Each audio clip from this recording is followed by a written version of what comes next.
Amber, talking to your mic. Testing 1, 2. Testing. You have to talk. About like this. Testing. Members and looking away. Yeah, you can't turn away.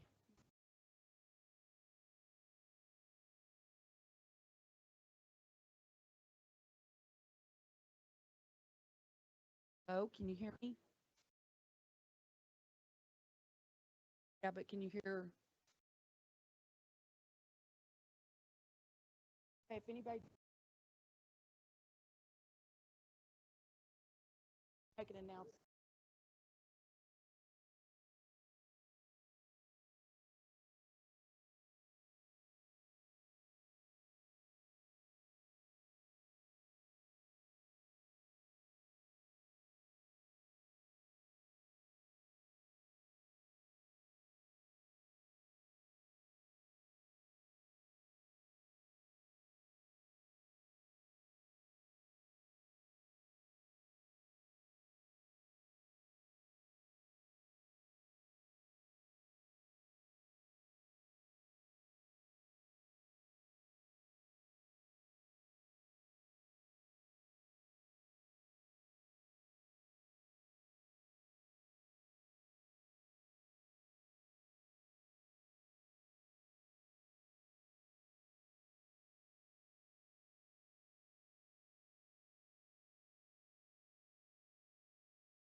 Mr. Burris, would you mind introducing the picture?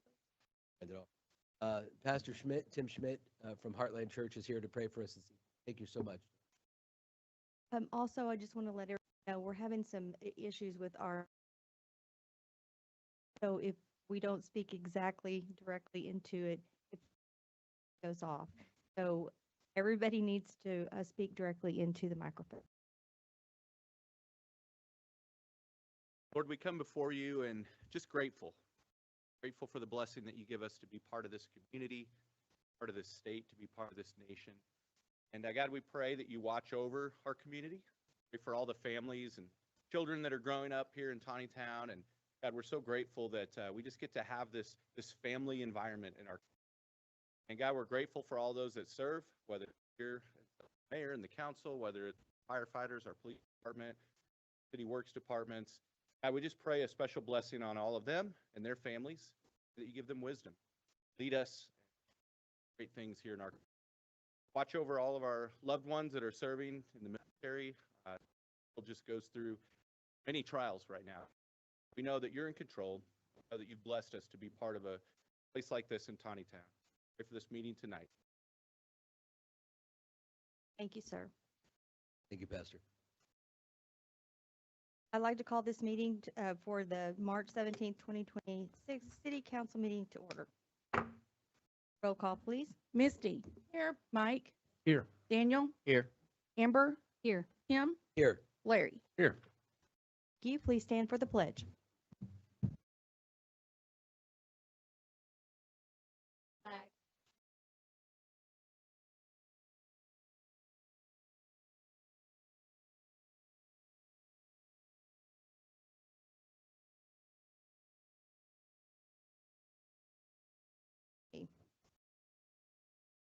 Approval of the agenda.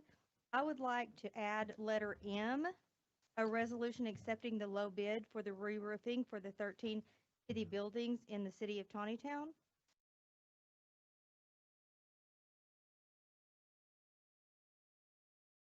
I'm Also, understanding correct. That's because of correct. I'm fine with that. And also, you know that we had the issue with the 7. Yes, So we actually don't have to have another ordinance for 7 because true. our ordinance says 5, at least 5, so we can Right. have more than 5. Right. But we do need to decide what, if we would like to include the last 2. That was, I think that they're expecting to be on the planning, so that would be up to council. I don't understand this, Steve. The last two. Okay. What? The last 2 planning commissioners that was here, we had actually said, well, we're probably going to do 7 because it passed. And so they're thinking that they're going to be on the They will- planning. I'm so sorry. James Dean and the other gentleman. Mr. Strubing. Okay. Yes. I would Yeah, probably not. probably not want to add that to tonight's agenda. Would we like to go ahead and put that back on the COW That'd for be next month? perfectly fine with me. Thank you. Mayor. Perfect. Okay, so the only change would be M, and that would be adding, accepting the low bid for the re-roofing of the 13 city buildings. I make a motion, we approve with the re-roof. I'll Second. second that. Roll call. Mike. Yes. Tim. Yes. Larry. Yes. Amber. Yes. Daniel. Yes. Misty. Yes. All right. Approval of the February 17th, 2026 City Council minutes and the March 5th, 2025 Special City Council. minutes. I'll make a motion to approve. Second. Roll call. I just need to clarify the March. Yes. Okay. We're good. Tim. Yes. Amber. Abstain. Mike. Yes. Misty. Yes. Daniel. Yes. Larry. Yes. All right, we'll move on to our financial report. Ms. Artemani? Okay. City general income was 349,796.46. Expenses was 469,617.47, with an operating income of a negative 119,821.01. Water and sewer income was 464,786.55.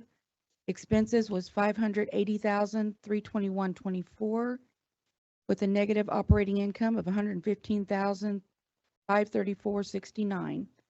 Streets income 97,501.63. Expenses 235,352.70, with a negative operating income of 137,851.07. Some of those large expenditures were for legal fees. Some bonds were paid for fire and water, engineering fees, contracts, and street improvements. All right, thank you. Department reports, we will start with the museum. Emily?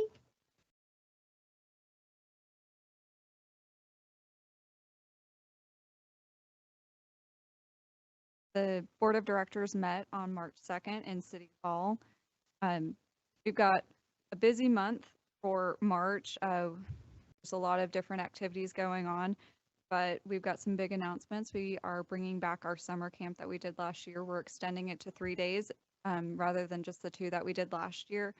And so this is going to be happening June 8th through the 10th. And this is open for any rising 4th graders through 7th graders. It's a great chance for the kids to kind of get like hands-on in the museum and also in the park. We will be teaching them how to play bocce. We will hopefully be making pasta as well as polenta. So they will actually get a chance to experience making the food, eating the food that are culturally part of Tontitown's history. And then we will also be stomping grapes. So they will get a chance to actually get their feet dirty. If you know a student that's interested, please send them our way. There are 2 more scholarships available. So if you have a child or maybe a family that wants to send multiple children, there is a scholarship available to help with the cost. And the cost is? It's $100 per student, and the scholarships, we've got, I think we've figured out $50. The Artemani family, Enrica and Bill and their brother Lloyd, have donated a decent amount of money to help put this education program on and to also make sure students are able to attend. We are still working through digitization.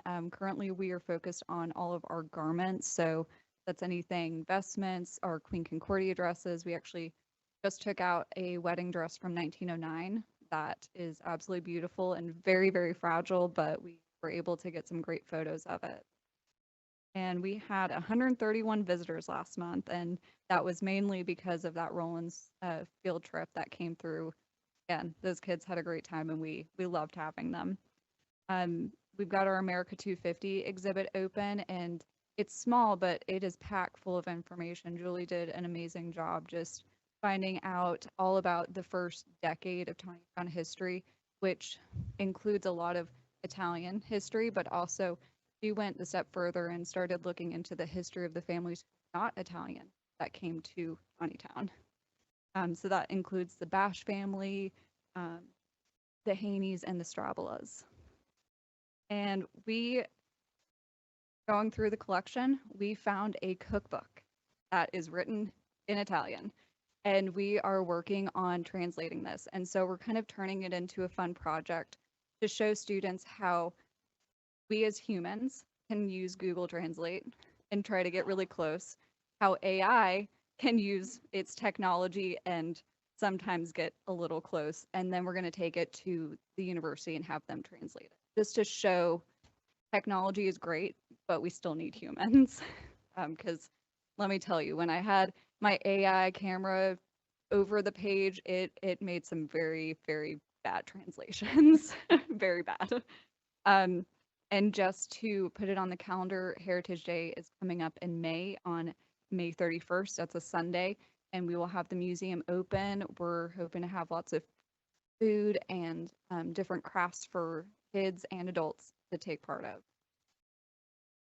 Time on that? It'll be from noon to about 1:30ish, I believe. So we're still hammering out those details, so there will be more to come next month. All right, thank you. All right, next, Chief Jennison. Welcome back, Chief. Thank you. And congratulations. For the month of February, we had 1,006 calls for service, filed 19 accident reports, served 96 warrants, 1,394 outstanding on warrants, over 1.7 million outstanding fine amounts for those warrants, 738 training hours for the year.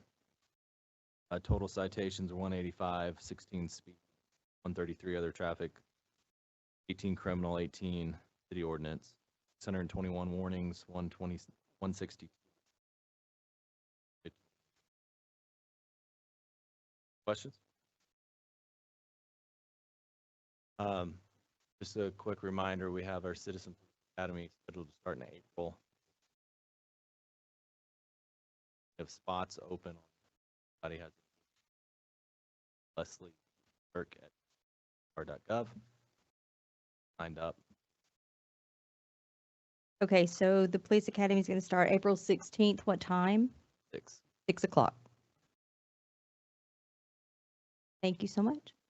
Next, we'll move on to fire. Chief Krug.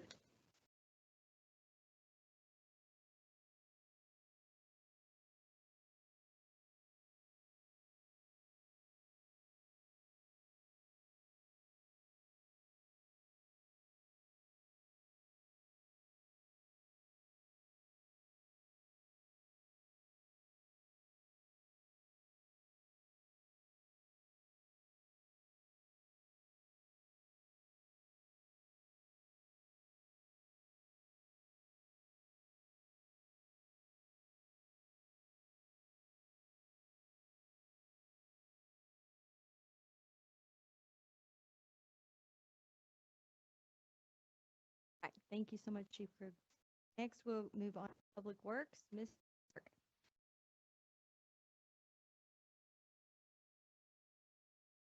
Change on the storage tank this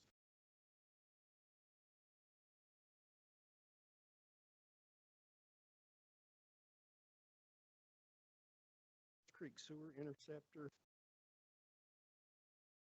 Still working.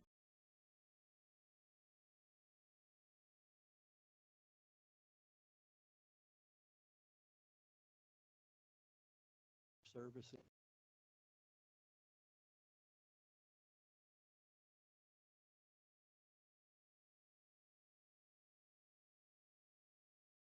Standing.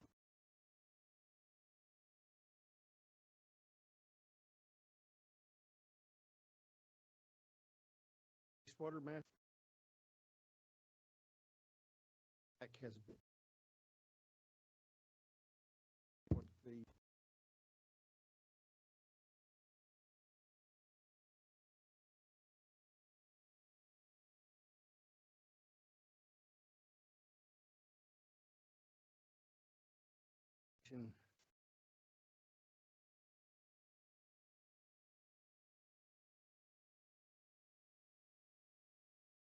utilities, but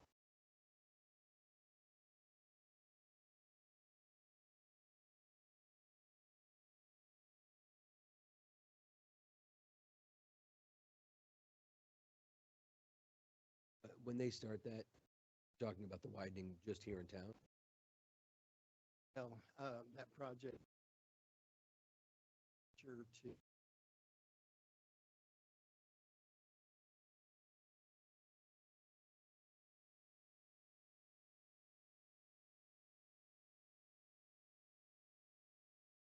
their plan is. Supposed to, I think that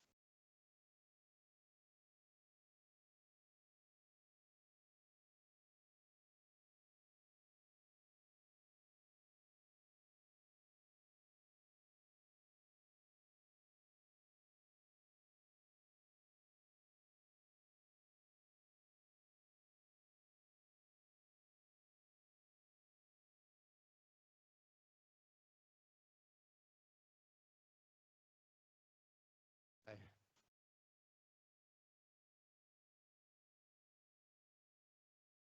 to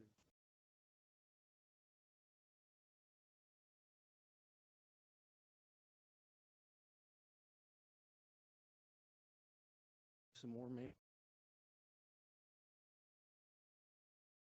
year.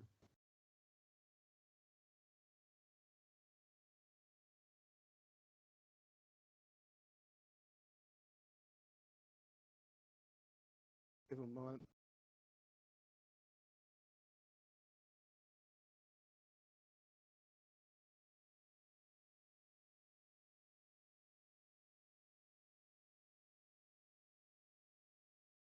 Do you have any questions? 20 questions?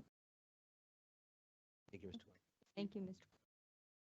Right, next we have our building report and development, Mr. Latham.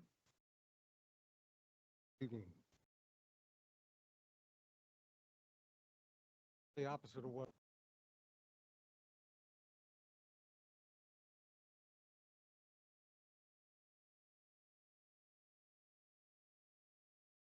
subdivisions.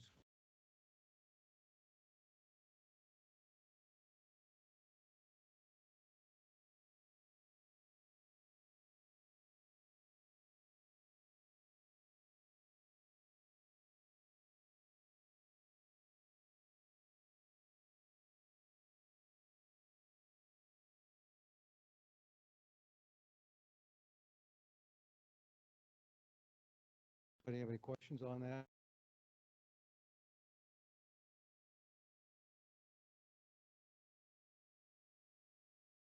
The agenda item.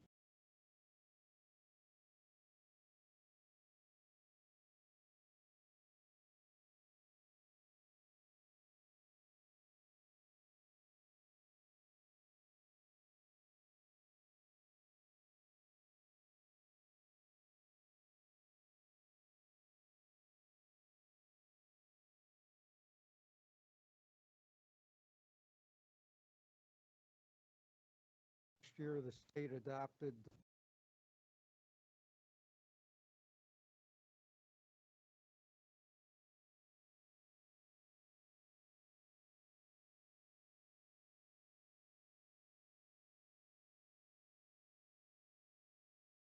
the thing we will have a discussion on.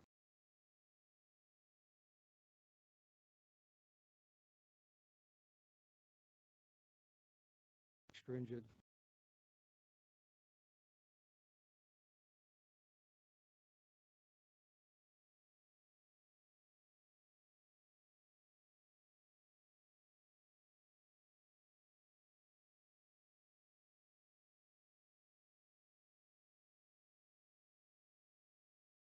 Just one. Familiar with the ADUs statute. Is it the same for every community saw or have with, I think there's any. I didn't think so, but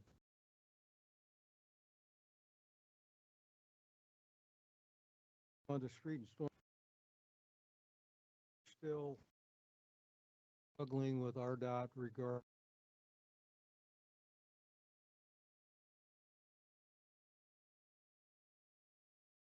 Tunnel is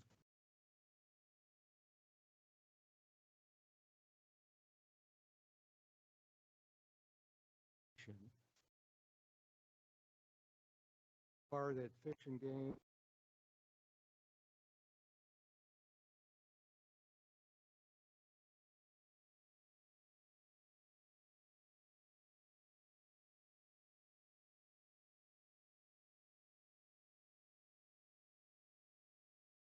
Fiction is going to be is whether or not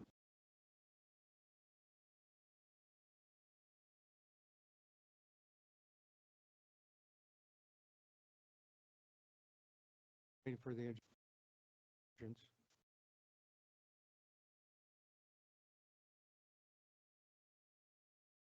It's wonderful.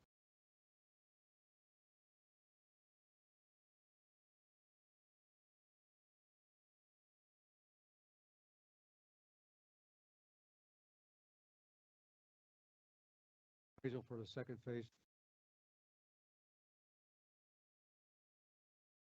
Anagani, you guys are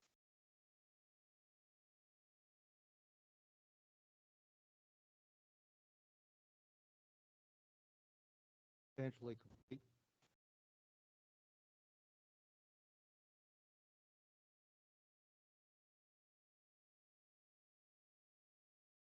25 street improvements has been kind of delayed a little bit.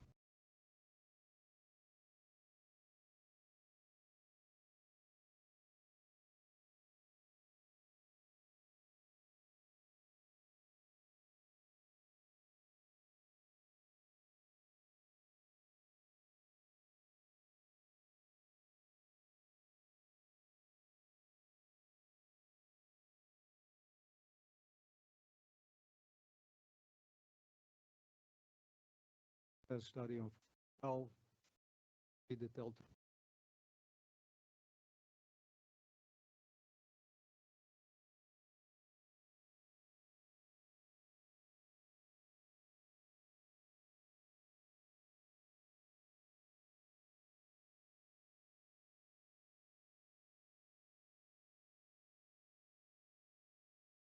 PA consultants. Friday was our deadline. We received one.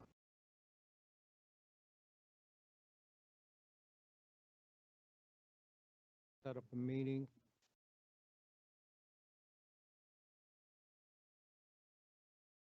Six. Any specific?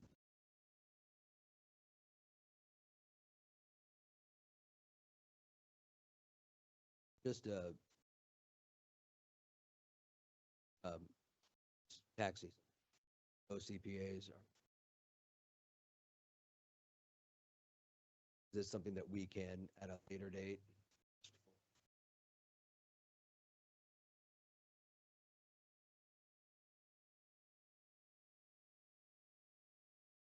HR. It's on that job.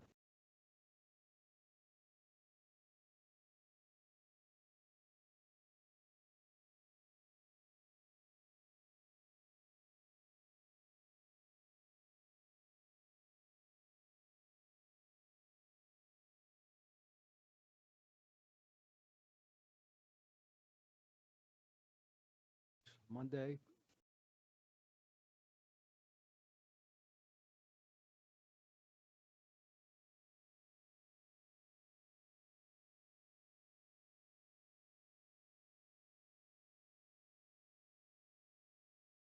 Changes. So to the few.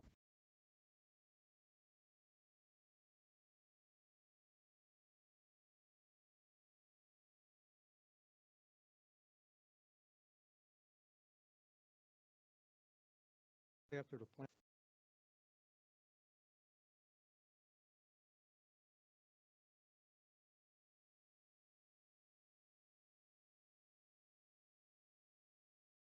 Factor on.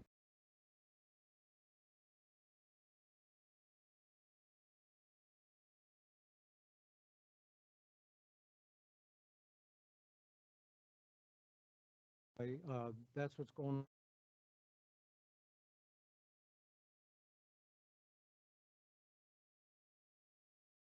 They were very good.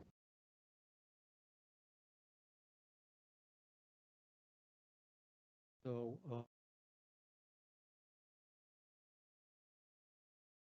file meeting.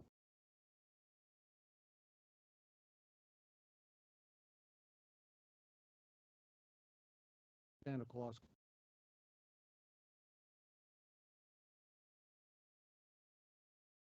Anybody have any questions?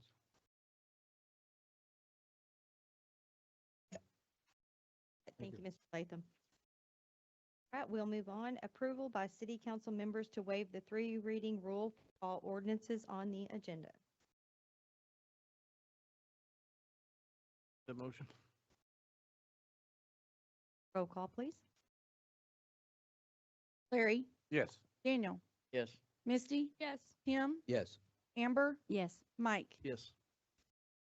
All right, moving on to old business. There is none. We'll go right on into new business, which would be a discussion on a report. Evie Weisblatt, thank you. Do you mind go ahead and coming up to the podium and let's hear your.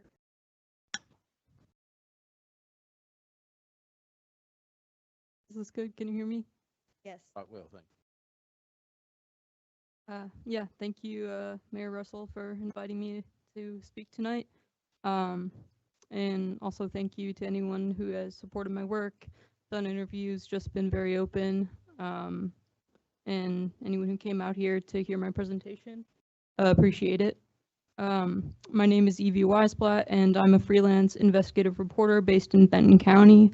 I have been doing environmental journalism for the last 5 years, during which time I've reported on air pollution and water pollution from various industrial sites and the impacts it has had on fence-line communities like Tontitown. I moved here last year from North Carolina, where I reported on water contamination from Kemers, the spin-off company of DuPont, which you might be familiar with from the film Dark Waters. Is this still good? Can you see me? Okay. I saw a Facebook post back in September about the Ecovista landfill, and it immediately caught my attention. Perhaps to the dismay of my husband and my bank account, I've been singularly focused on following that lead. I've spent the last 6 months investigating the Ecovista landfill and the impacts it has had on this community. Tonight, I want to share with you my findings, which will be published in the Arkansas Times, a statewide news outlet, on April 1st. This story should be available in print and online, and I hope you will take the opportunity to read it. As with any medium, there are certain limitations to journalism, so not all of what I will share with you tonight will be included in the article, which is why I'm extra thankful to the Tontitown City Council for giving me the opportunity to share with you all the unabridged findings. My investigation into the Ecovista landfill has revealed an urgent threat to public health and safety that has been ignored and in some cases exacerbated by the inaction of state regulators, particularly the Arkansas Division of Environmental Quality, ADEQ. The crisis is three-pronged: air pollution, water contamination, and land instability. I'll briefly touch on each of these aspects. Air pollution. First is the obvious, air pollution. Because you are all familiar with the impacts that the landfill has had on air quality, you know better than anyone what it smells like, the impacts those odors have had, the health effects you've experienced from the vapors. I will not go into the weeds on that aspect, other than to say that based on my significant research, your concerns are valid. The chemicals detected in previous air sampling are consistent with the health symptoms you're experiencing. That's according to Dr. Philip Landrian, a nationally recognized public health expert who was consulted for this report. Moreover, my data analysis of 726 complaints in ADQ's database shows that 1 in 3 complaints about Ecovista reports a health symptom, and 99% of complaints that mention a health symptom also mention an odor. It's an incredibly tight correlation. But let me address the elephant in the room. Many of you are frustrated, understandably so, to learn that in the latest round of testing last May, ADQ essentially absolved Ecovista of responsibility for the air pollution. You are also frustrated, no doubt, to hear that the pollution detected was largely consistent with normal air quality in the United States. Let me assuage your concerns. This conclusion is misleading. There are a few glaring issues with that test that I've uncovered in the course of my investigation. First, the 2025 test claimed that pollutants detected were largely consistent with background levels in the US. That is a misleading statement.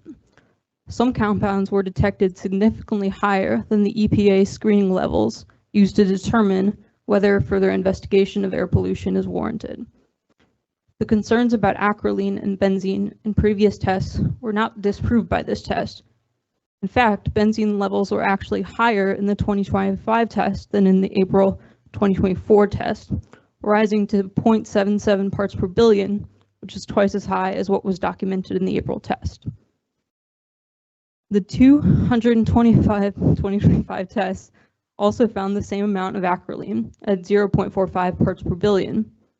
It detected 36 of 50 compounds tested for. The vast majority of compounds detected in the 2025 test, Ecovista emits.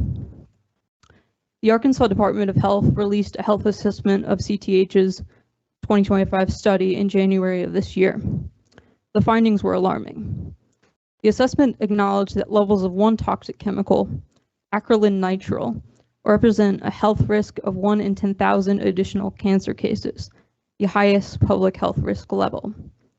The health report also confirmed acrylonitrile exposure includes symptoms commonly documented by residents, including, quote, nose and throat irritation, difficulty breathing, nausea, dizziness, weakness, headache, impaired judgment, and convulsions.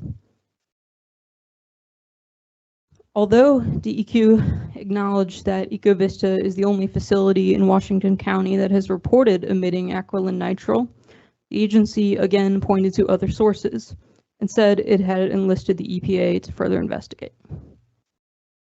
Second, the testing claimed hydrogen sulfide and sulfur dioxide were not detected in the Tontitown air, but it used equipment that was insensitive and notoriously finicky to look for these highly toxic compounds. Hydrogen sulfide is synonymous with the rotten egg odor so many of you have reported. But CTH used real-time air monitors with a detection threshold of 0.1 parts per million to look for hydrogen sulfide.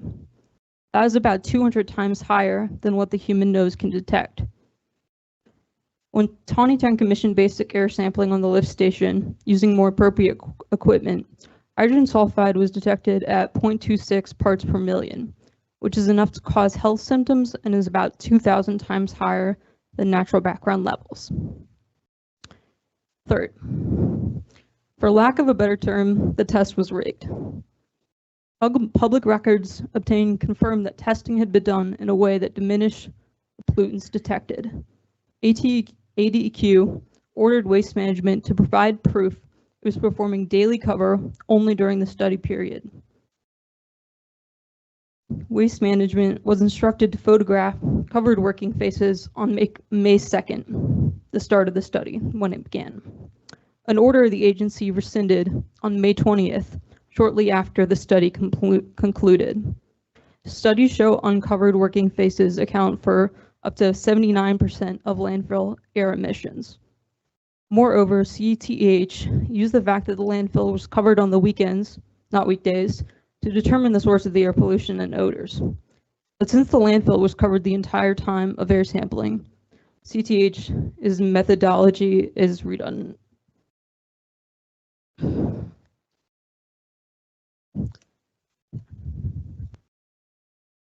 Okay, let's move on to water pollution. As many of you know, we are on a karst topography. Water here does not stay put. It can travel miles in a matter of days, and unlike other topographies, water pollutants do not get filtered or diluted when they enter the water table. They seep through the porous limestone. The karst bedrock that makes this region so special, that gives us beautiful caves, picturesque bluffs, natural springs, and scenic waterways with clear blue water, is also what makes this area uniquely vulnerable to water pollution. In addition to traveling quickly in unpredictable directions, groundwater also does not stay below ground in a karst system. Springs shoot it back up to the surface, where it can mingle with surface water used by our public water systems. The reverse is also true with sinking streams that flow directly into the water table. In a perfect system, a landfill is a closed loop. Liners hold back leachate, and the water table never comes into contact with highly toxic landfill liquid. But even in the most well-maintained landfills, it's almost impossible to prevent leachate leaks. There is no question in my mind that leachate from Ecovista has already seeped into the groundwater here. State inspectors documented multiple leachate leaks in March of 2023 during an unusual period of increased inspections. Inspections got less thorough and less frequent after that. The fact remains, if that much leachate was leaking in just a 3-week period when the cameras were on, how much has escaped when no one is looking? This is especially concerning because we already know that Ecovista's waste sills have a direct flow path offsite to Wildcat Creek and several local springs from the dye test that was done here a few years ago. Other dye tests in earlier years have shown similar fast-moving connections. You can imagine a landfill liner as 2 cups. The primary liner is the top cup, and the secondary liner is the bottom cup. Inside the bottom cup, there is a collection sump that detects leaks, known as the Leak Detection System, or LDS. EcoVista's LDS is frequently saturated with leachate. In its December 2025 water monitoring report, the LDS showed liquid with ammonia and chloride concentrations nearly identical to that found within the leachate. While ADEQ has tried to downplay these detections, there is no getting around the facts. If water matching the chemical composition of leachate is frequently found in the leak detection system, which is that second cup, primary liner has already breached.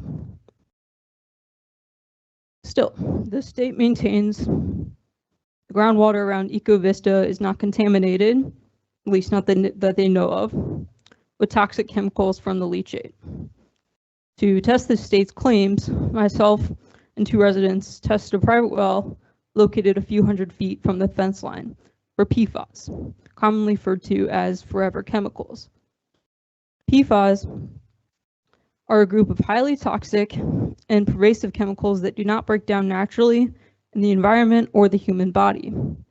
They are linked to a plethora of health effects, including various cancers, increased cholesterol, reproductive issues, liver damage, kidney damage, thyroid disease, and more. Unlike other contaminants that, although harmful, may be from natural processes, PFAS are entirely man-made. They get into local water supplies through industrial manufacturing discharges, firefighting foam runoff, frequently at military or airports, landfill leachate leaks, and the application of contaminated biosolids. In fact, a 2021 EPA study found PFAS in the leachate of 95% of landfills sampled, confirming them as a major source of environmental contamination. When we tested the local well for forever chemicals, not only did we find dangerously high concentrations of these toxic chemicals, but we found PFAS that matched the specific chemical fingerprint for landfills. This includes legacy chemicals that have been phased out of use for years, but specifically show up in landfill leachate because of the presence of old consumer waste. In response to this test, which we shared with ADEQ, ADEQ specifically said that it does not regulate PFAS. Let me say this again. The Arkansas Division of Environmental Quality, charged with protecting the state's waterways, explicitly told me it does not regulate this group of highly toxic and pervasive chemicals. This effectively means any industrial polluter has free rein to discharge forever chemicals into the natural state. That affects not only the people in this room, but every citizen, every person in Northwest Arkansas and Northeast Oklahoma that relies on the Illinois River watershed to survive. It affects every citizen of Arkansas who gets their water from a well.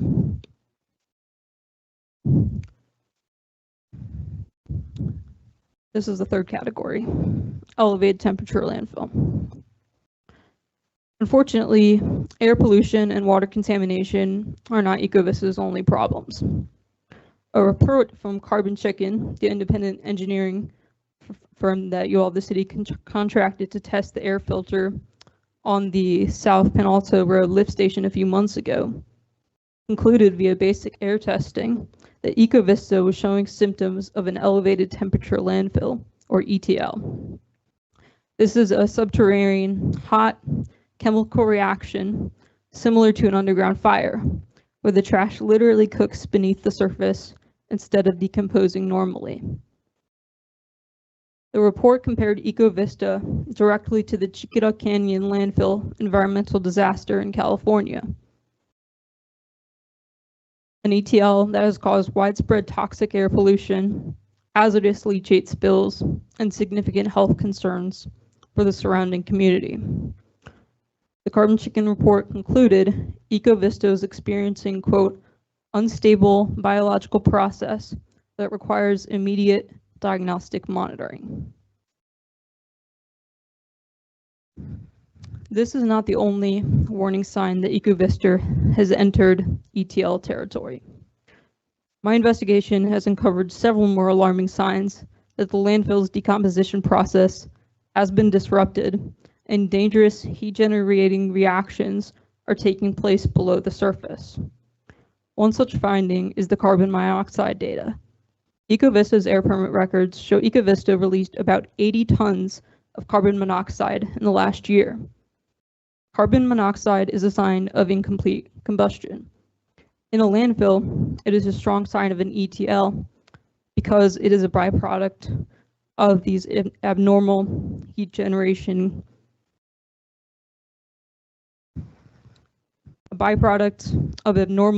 generating chemical reactions occurring within the waste mass. Another symptom of an ETL is widespread noxious odors reporting in the surrounding community and failures of a landfill's gas containment system. Ecovista has experienced both of these. The landfill's gas containment systems, the underground gas wells that extract methane and turn it into marketable natural gas, are struggling. According to federally mandated air permit reports obtained via public records request, nearly every report filed over the last 5 years, the facility has documented a persistent inability to maintain negative pressure at its gas extraction wells.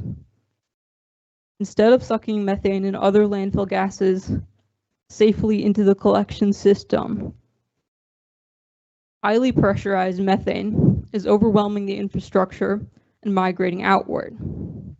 As this uncontrolled methane travels through the landfill and mixes with underground pockets of oxygen, it creates a massive explosion hazard.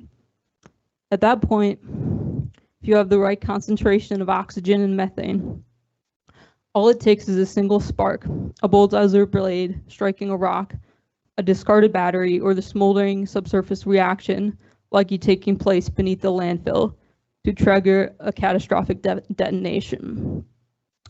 In a landfill like Ecovista, which has seen consistent failures to cover waste piles regularly, the risk of oxygen intrusion is amplified. So too is the case in a karst system, where the porous limestone again creates open pathways for air to circulate and to mix with migrating explosive gas from Ecovista. Another symptom of an ETL is subsurface fires. Fires in general, as you all know, are a well-documented issue at Ecovista.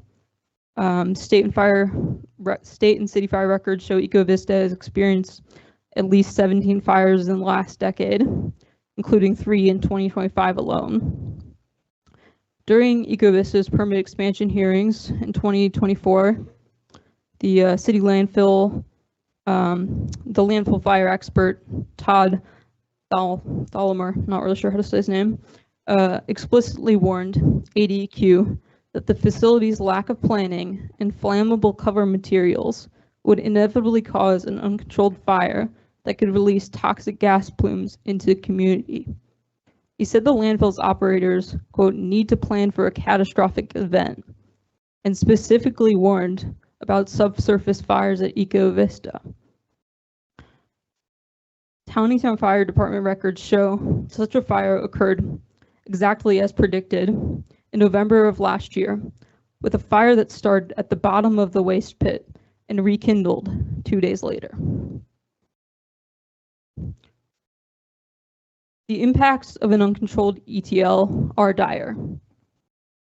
If nothing is done, not only is there a risk of life-threatening explosion or of controlled fire, there is also the possibility of sinkholes opening up at Ecovista and the leachate leaking further into the groundwater supply. It will cause catastrophic water pollution that would be difficult to fully remediate.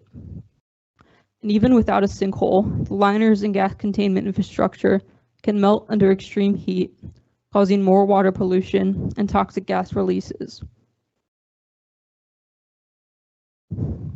To confirm, beyond the shadow of a doubt, that an ETL is occurring at Ecovista, we need to know the temperature of the landfill gas below the surface. But Ecovista stopped reporting temperatures or oxygen concentrations in its gas wells in 2022. New reporting mechanisms only require pressure to be reported and rely on the trustworthiness of landfill operators to self-report oxygen or temperature exceedances. In other words, those records are locked behind closed doors at Ecovista.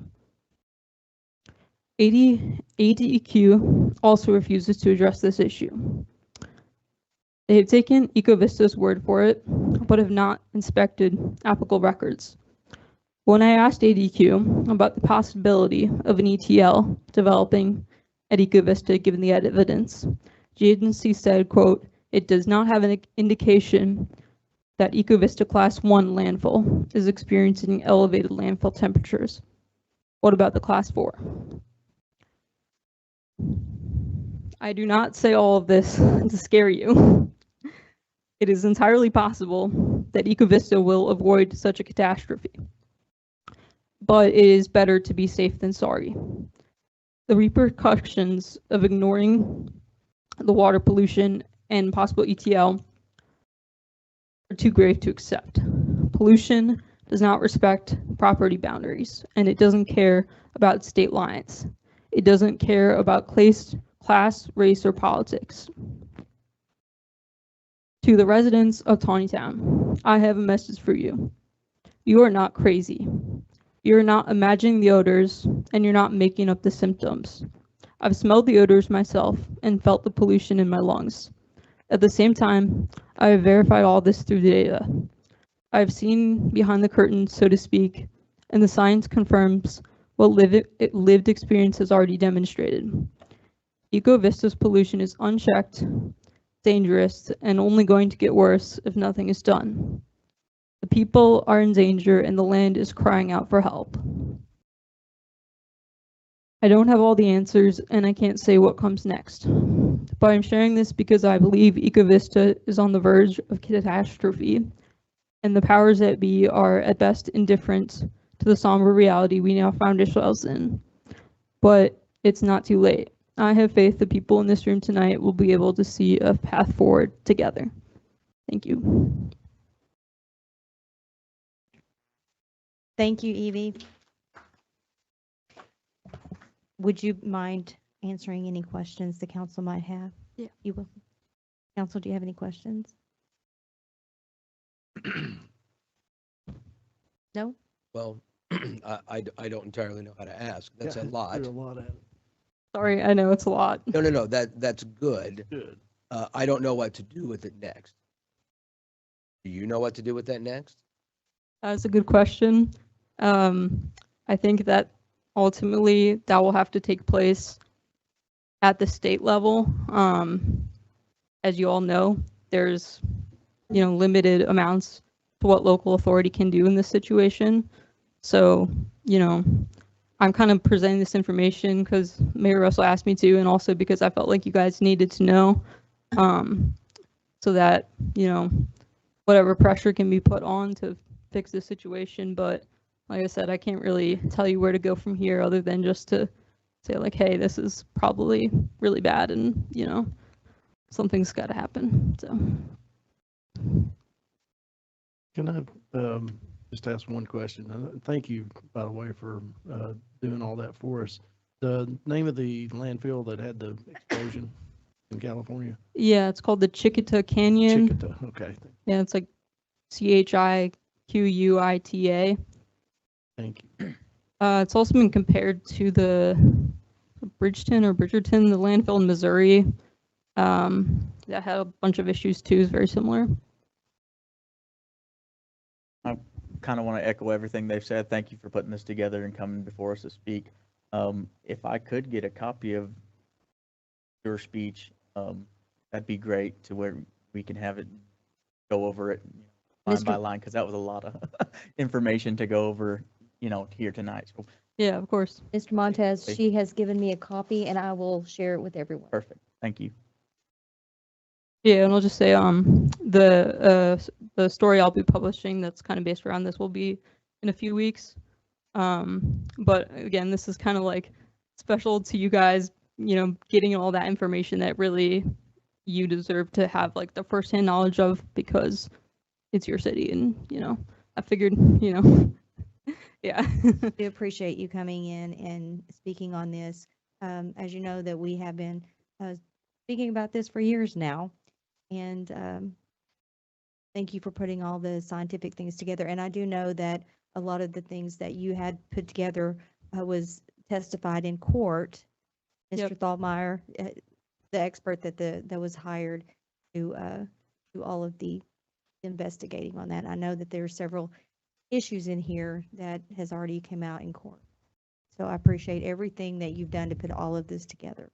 Yeah, if exactly as you said, a lot of this stuff, if you go back and you read those transcripts from the evidentiary hearings that were, say, June of 2024 abouts, they're saying the same thing, just, kind of earlier, and now I'm kind of just putting it all together, but yeah, you said. All right. Cool. Thank you so much. I appreciate it. Thank you. All right. That was a lot. Next, we'll move on to an approval of an ordinance to rezone 2.89 acres from A agriculture to R1 single family residential located at 2150 South Barrington. Attorney Farrar, would you mind reading that? I'm trying not to turn my head because of the microphone. Sure, no problem. So this is an approval of an ordinance to rezone 2.89 acres from A agriculture to R1 single family residential located at 2150 South Barrington Road, parcel number 830-39924-000, sponsored by Misty.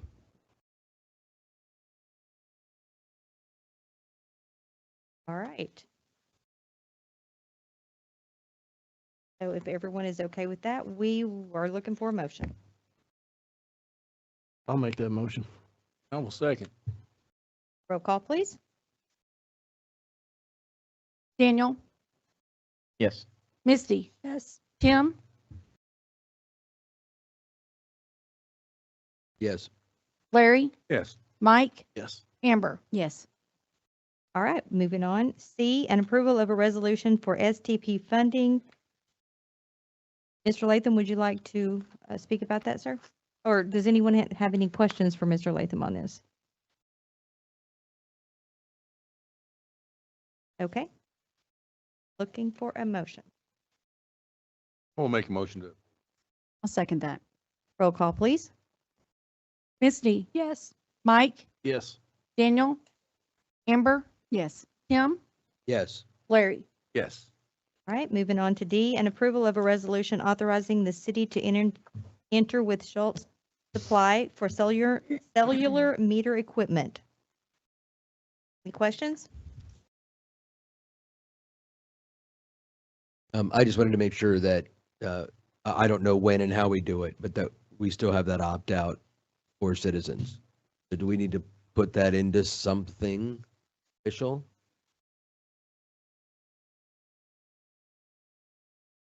I can just draft a form, make that available on our site.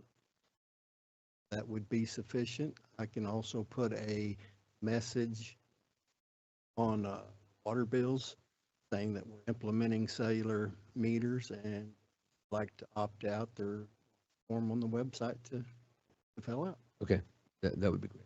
That would work. Thank you, yeah. Also, Ms. Parker, I've had several people contacting me tonight that are trying to watch the meeting. They said the video feed is now down. And, excuse me, and for those that are speaking, thank you, Evie, spoke right into the microphone, but if we don't speak right into the microphone, people are not hearing, even though we can hear. Back to the resolution in front of the Believe- plan. I believe we talked about it at the cow. I believe it's option B is how it's listed. Is it listed in the resolution that that's the one selecting? Daniel, Um, I can't hear you at all. Is that, is in the resolution, is option B highlighted that that's the way we're proceeding? It is not listed in the resolution, because that agreement, that pricing agreement does contain other options as far as different meter sizes. The option B basically covers the residential 5/8 by 3/4 meters with the integrated radios, which is what we will be buying, but we will also be purchasing 1-inch and 2-inch cellular meters as well, which are on different pages and included in different options. And this is for next year's budget, right, Mr. Clark? We're going to start purchasing meters this year. Okay. But you already have a certain number of meters budgeted into your Oh, yes. account already. Yeah, we have meters, But the meters full- budgeted every year. The full cost and Oh, effect yeah. won't be felt on the 26 budget. No, That's that's basically correct. what I'm getting at. Thank That's you. correct.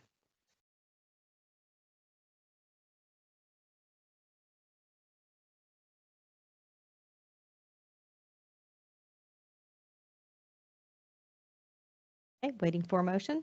I'll make a motion to approve. I'll second. Roll call. Mike, Yes. Tim, Yes. Larry, Yes. Amber, Yes. Daniel, Yes. Misty. Yes. And approval of a resolution for the street department to purchase a truck. That should actually say water department. Oh, thanks, good catch. An approval of a resolution for the water department to purchase a truck. It's actually on the resolution. On the Yes. resolution. Yeah, it's correct on the resolution. And we discussed this pretty thoroughly, Absolutely. so I'll make a motion. I'll second. Roll call, please. Tim, Yes. Amber, Yes. Mike, Yes. Misty. Yes. Daniel, Yes. Larry. Yes. All right, moving on to F, an approval of a resolution authorizing the solicitation of statements of qualification for professional engineering services. I will just make a comment. The wording of that will not change, but I will have to change the date that we're going to be accepting statements of qualifications. I think it says March 31st. I can't talk. March 31st on there. So I will have to extend that out a little bit, but the wording will not change. You want to change it to April? April 30th would be great. Yeah. Or we can do- It doesn't have the 31st on my copy, but Oh, okay. we'll just scratch out. It says blank day of March 26th. You want to just put April? Yes, that's fine. I think he's talking about in the actual RFQ. It says, if you Oh. turn your page, it says qualifications no later than March 31st at the bottom. Yeah, I'm sorry. I wasn't talking about the resolution Okay. itself. Yeah. Thank you, Mr. Farrar. We can change that there too. Suppose.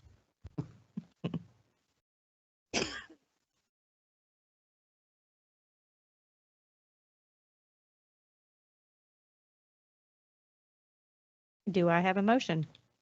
With that change, I'll make a motion to approve. I'll second. Roll call. Larry, Yes. Daniel, Yes. Misty. Yes. Tim, Yes. Amber, Yes. Mike. Yes. Thank you. Moving on to G, approval of a resolution authorizing the use of water department reserve funds for completion of the water tank project. Yes, one comment on this as well.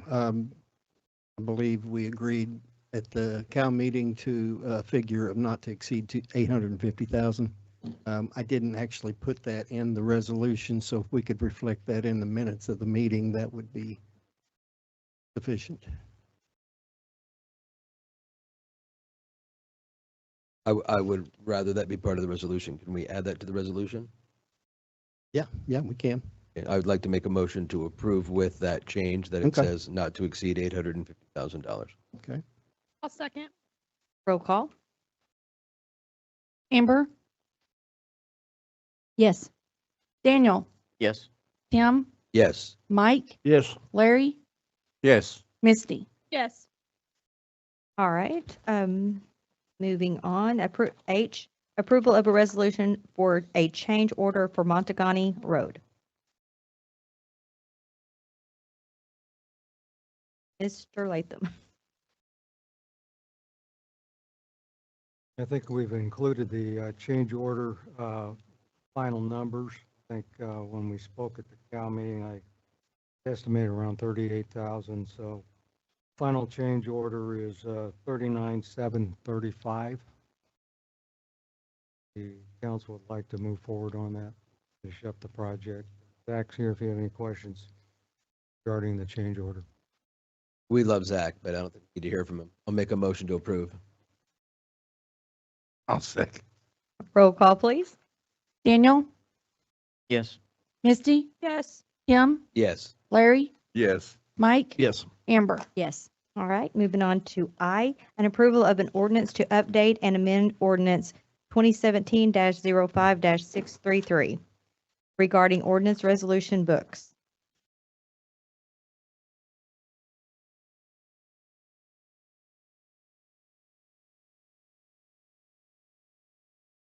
I'll make a motion to approve.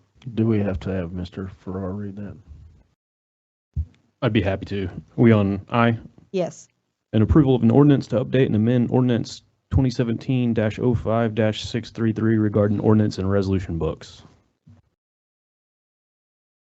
The motion stands. I'll Second. second. Roll call, please. Misty, Yes. Mike, Yes. Daniel, Yes. Amber, Yes. Kim, Yes. Larry. Yes. I believe our microphones. I think we need an emergency clause on this one.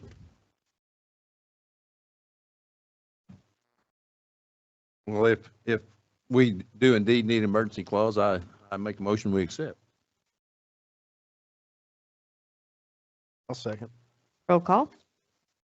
Misty, Yes. Mike, Yes. Daniel, Yes. Amber, Yes.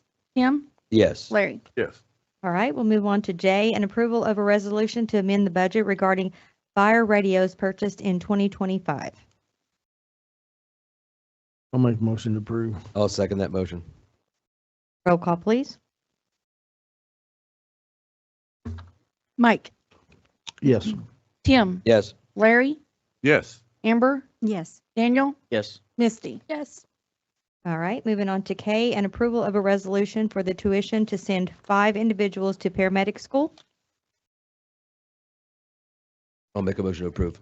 I'll second that. Roll call, please. Kim, Yes. Amber, Yes. Mike, Yes. Misty, Yes. Daniel, Yes. Larry. Yes. All right, moving on to L, an approval of a resolution allowing the fire department to hire an EMS captain.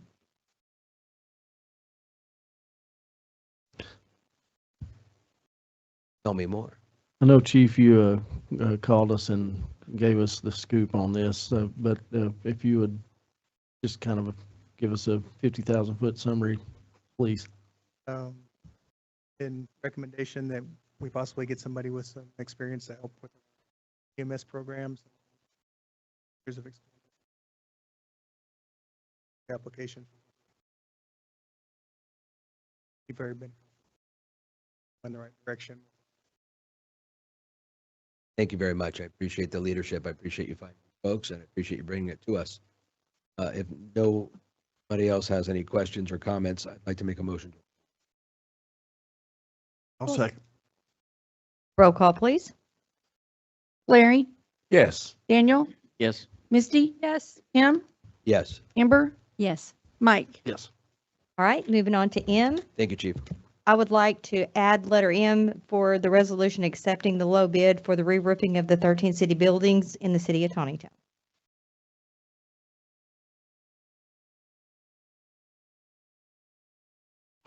If you remember, there was an error in the bid, in the low bid from Oliver's Custom Roofing. They did not present a 10% bid bond.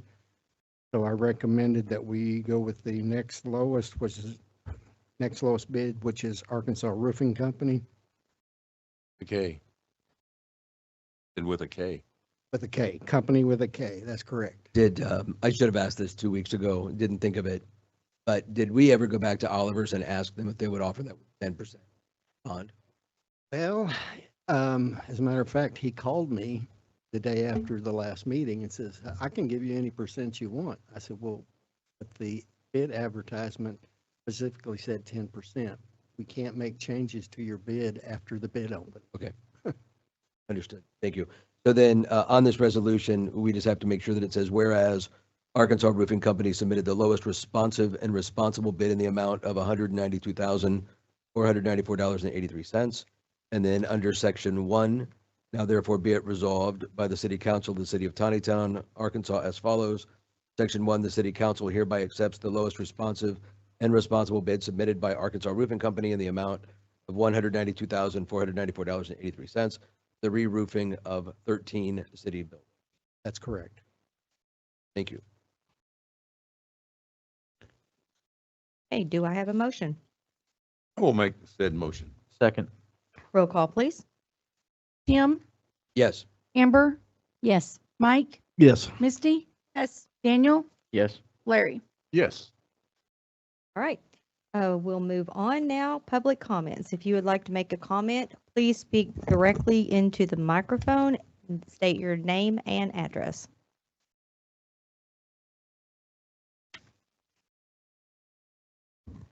Good afternoon. Kenneth Lovett, Fayetteville. There is a class action lawsuit against Ecovista, and it's open to anyone within 3 miles of the working face. If you want to be part of this case, please reach out to the lawyers. Information is posted online by City of Tontitown and the Community Tontitown and me, and Facebook pages and several news sites. And in my opinion, we have a problem in Tontitown, in my opinion, with the Good Old Boy Club bullying their way into city business. In the COW, 2 aldermen worked together to attempt to control specific vehicle purchase for the water department.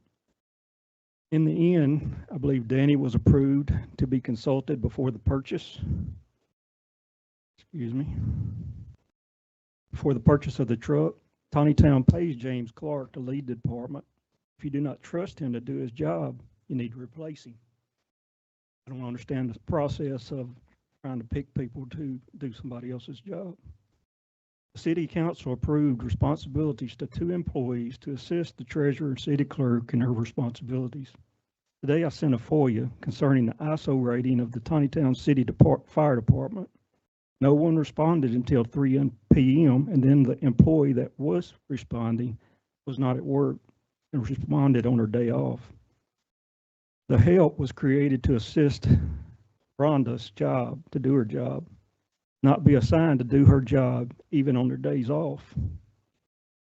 The ISO rating costs citizens the ISO rating of the fire department costs citizens more for their homeowners insurance. Tontitown had a better rating when Mark Ramsey was chief and in the metal shed over here. Now we got a state-of-the-art firehouse, and the chief either cannot or will not get it inspected for a better ISO class for the department. I don't understand why these people can't do their job properly and why somebody don't push them to do their job properly. They are public servants, and I expect them to do public service. Thank you. Thank you. Anyone else? Is there anyone online? Oh, okay. Hello, sir. Tim Schmidt, 873 Javello Road. And just had a response or maybe question regarding the presentation earlier. I'm actually originally from the St. Louis area, so the Bridgeton dump that she's talking about, I'm very familiar with that. There's actually an underground fire currently. And their problem also is they have radioactive material, other part of their waste. So if that fire reaches the radioactive area, it could make part of St. Louis uninhabitable.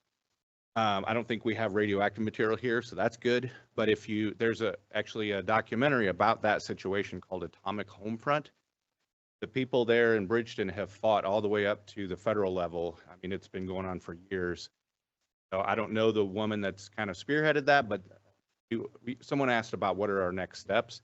It might be something worth checking into that and seeing who those people are and what they've gone through, what they've done. But there's all sorts of very strange cancers all around this landfill and all the neighborhoods and everything around there. So, I mean, very strange cancers that just don't really occur. And then finally, I'm not saying this is attributed to that. We moved here 12 years ago. My mother-in-law is currently dying stage 4 cancer. It's all through her body. She's in hospice right now in our home. And my daughter, who is 19, has had chronic health issues that developed about 6 or 7 years ago. Again, I'm not saying I can't prove, oh, this is the landfill, but I would just encourage all of you as our councilman, mayor, whatever we can do, keep fighting this. Because if 10 years down the road, we have all these strange cancers in Tontitown, you'll be able to say, we did everything we could do to fight this. We may not be able to stop them, but we can say we fought it all the way through versus doing nothing. And 10 years down the road, God forbid, there's all kinds of strange cancers in our area. We sat on our hands. So thank you very much. Appreciate all that you guys do. Thank you, sir. Appreciate you.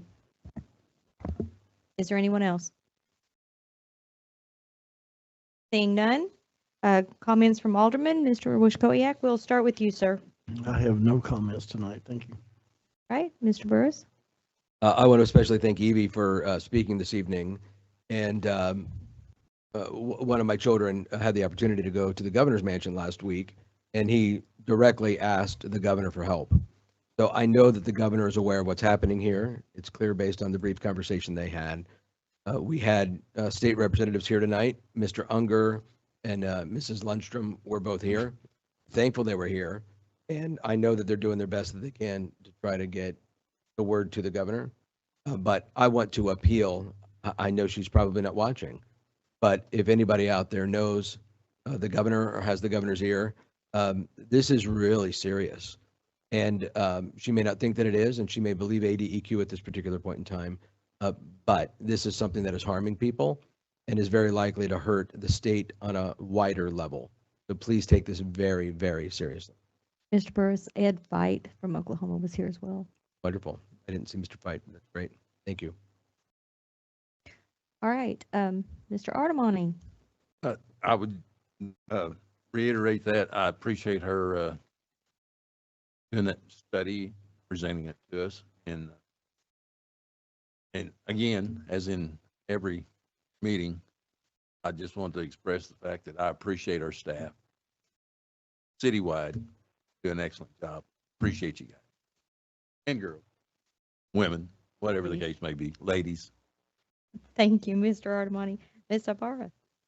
Yes, just want to thank everyone for coming out, for Evie, Mr. Lovett, Pastor Schmidt, just for your comments. Appreciate you. All right, Mrs. Piazza. Thank you, everyone, for coming out. Please save the date for May 31st for the Heritage Days. It's always a great time. And it's a great way to learn your heritage, and the new exhibits in the museum are really outstanding. If you have a veteran in your family, you want to see about the 250, the ladies just do a fabulous job of bringing history. As well as, if you noticed, we got our new sign, and thank you to all of our donors that have made the sign happen, and our roof and new siding, and it just looks really, really nice. So excited to see all of that. Thank you again for everyone coming out. All right, thank you. Mr. Montez? Yes, I want to thank everybody for coming out tonight and speaking. Sorry about the microphone issue. Hopefully we get that resolved so that I don't have to just stare right here into my monitor and talk into the microphone. I want to thank Mr. Latham for the Parks Board. I went to that meeting last Friday and kind of observed what goes on in that meeting and who's all a part of it, and what makes that board up, because I was unaware of what all goes in there. So it was great to be there and observe that board in action.